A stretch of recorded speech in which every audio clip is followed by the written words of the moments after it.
that have moved through to the last 8. Could this man commit the upset of the century? Martin Alund. Is that a question? Yeah, a hypothetical. It's certainly almost just beyond the grasp of any sort of reality, but we'll see. That's why you play the match, isn't it? You're just waiting to jump on that with your big N-O.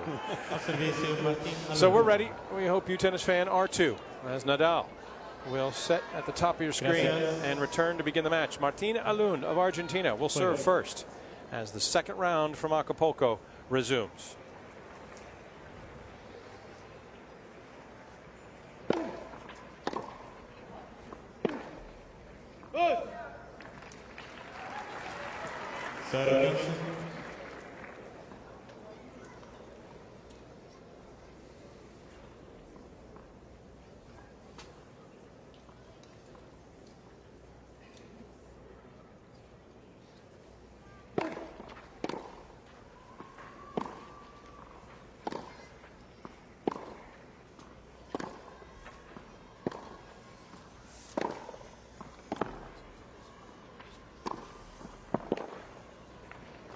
It's very important for Alund to stay composed, to try to stay as focused as he can on the ball, not his opponent. This man is not going to miss too much, but you can see he's playing a little bit tentative. He's playing well behind the baseline.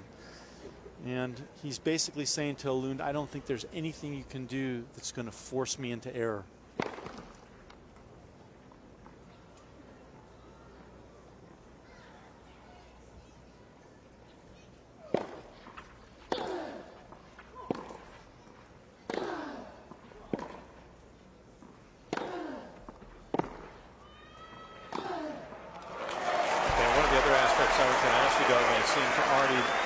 Be an indication is Nadal, who's very comfortable just slugging it out on this service, doesn't mind long exchanges. Now that he's in the condition that he is, he's looking to shorten points, isn't he? I think he is, but I also think when he's playing against an opponent like this, he really feels that he can control pretty much every one of the points.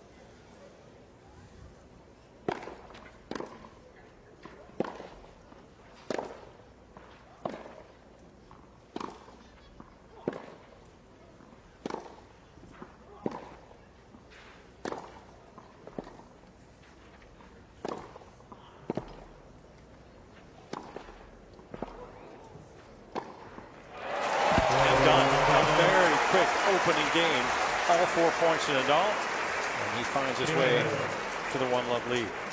And what you're getting a chance to see right away, right out of the gate, is when you drop the ball short to Nadal, particularly to the forehand, he hits the ball so heavy with so much spin that it kicks off, particularly off the clay, like a mule, and you feel like you're always backing up.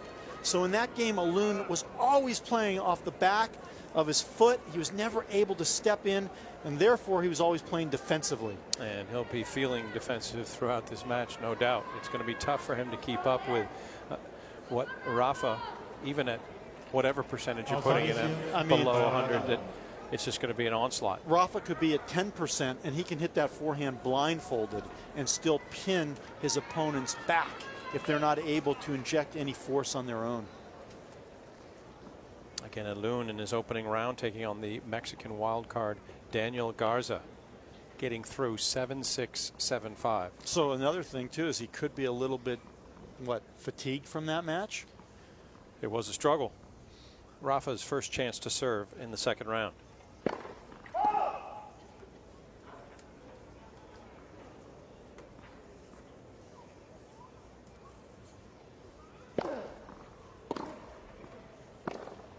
That was a little bit of a problem with the footwork on that forehand. Rafa had some difficulties against Schwartzman last night, particularly to start the sets. He served to begin both and was broken promptly and had to turn around, find a way to right the ship, and did so with relative ease, but still it was a little disconcerting for Rafa to get off to a start that way.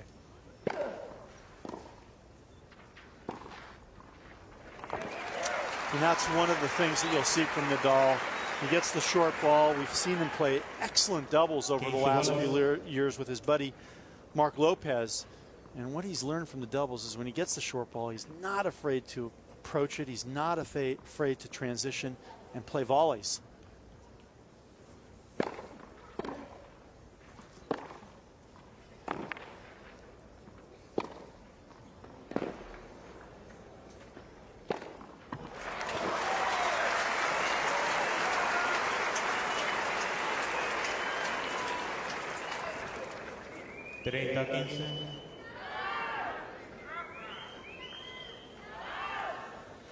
Gracias.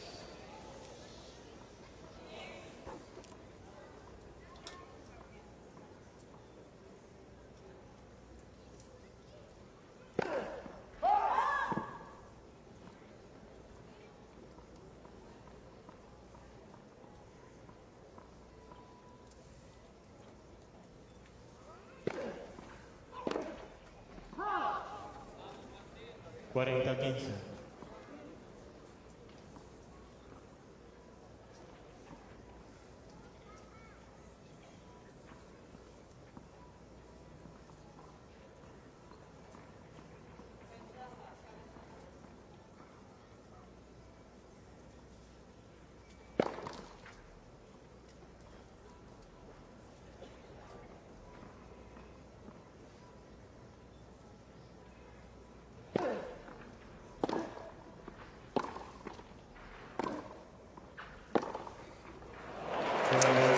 Generating a lot of pace of his own, Nadal. A backhand cross-court winner, and he finds his way to 2-love.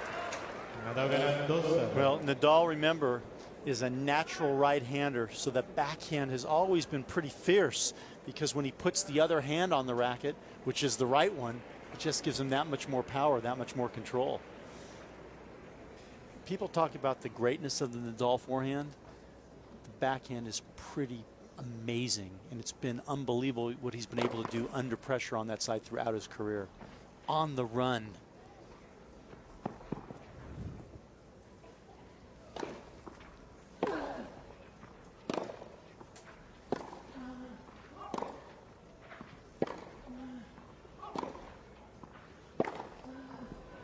It's almost like a nice little practice session for him thus far.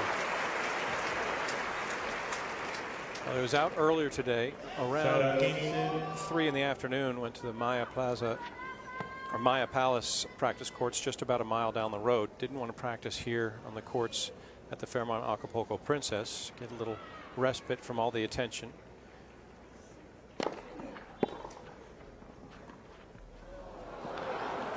Said to put in about 50% effort. Really went out just to work on some mechanics, and the footwork is so key because of the fact that his feeling sensitive and discomfort in that knee. Still has to work on that aspect of his game, particularly just to make sure, because the footwork is so important to Rafa's success. But now in this case, what's looking almost like a glorified practice session, unless Alund can come up with something special. There's nothing that the Rafa Nadal camp would like more than for this to be moving through very quickly and let him get a rest. He'll be the last match on tomorrow night if he does prove worthy of the quarterfinals here. Well, that's what he's got to be able to do. Alund's got to be able to move Rafa around. Therefore, when he gets a few little short replies, he's got to be able to take his shots. First winner for Alund. Saves a break point.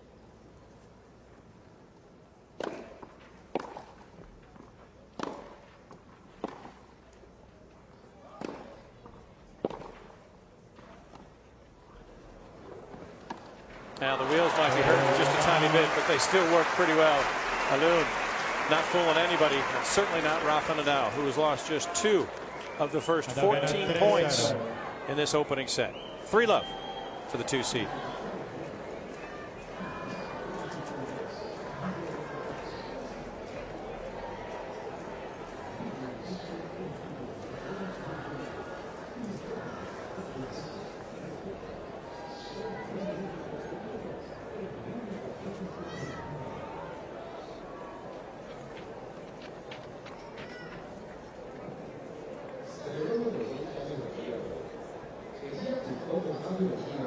Al coreano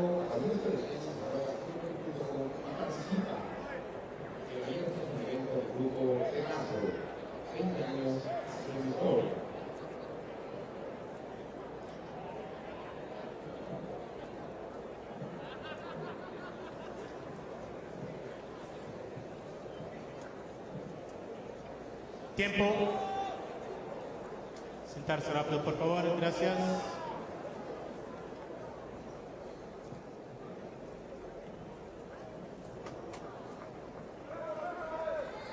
Martin Alund overwhelmed early. First 3 games go to the 2 seed, Rafa Nadal, who will serve for a second time.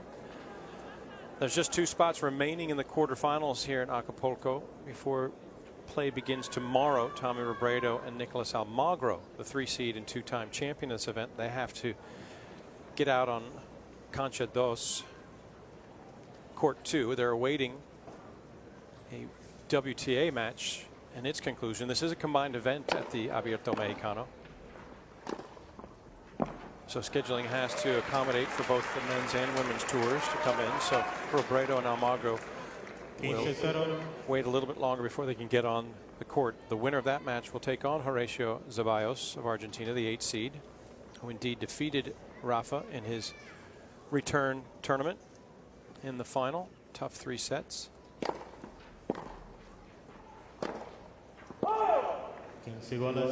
This tournament, the only event in the world amongst both the ATP World Tour and WTA that has both tours in town and combined over just 6 days. It is a full lineup on all the courts throughout the week as they try to whittle it down. Both draws of 32 and finish by the time everyone has to pack up and start heading towards Indian Wells, California.